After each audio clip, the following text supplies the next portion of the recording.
Okay, so if you're anything like me and your kids are hungry all of the time, then any kind of kitchen gadget that you can get your hands on to help with, not have to be a slave in the kitchen for so long is definitely a win, right? So let me show you this slicer right here. They call it the tomato slicer, but I call it, just the everything dinner slicer, I guess. But it did come in a few pieces, so we had to put the handle on. And then you have to put on this long piece, which I did it with my son's girlfriend, so it was not hard to do at all. And then you have to screw on the feet for the suction cups. And I will tell you that these suction cups, they hold really well. So we've put a lot of things through here, and I'll show you a few things. And it doesn't move, even when you have to put a lot of force, to get this to cut what you're trying to cut. These things hold really well.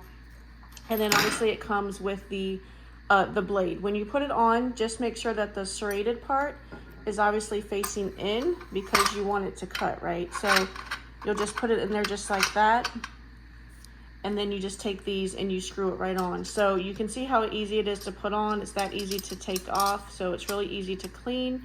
It does come with one of these brushes, so you can get in here and clean all that out really well when you need to.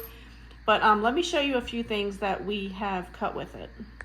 So when I got this for free from VEVOR in exchange for my honest and unbiased review, the first thing we put through was a tomato. So you just drop it in there like you see my son doing right there. We put a bowl over there to catch it.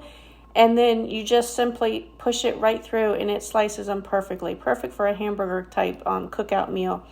And then you can see we put the onions through too.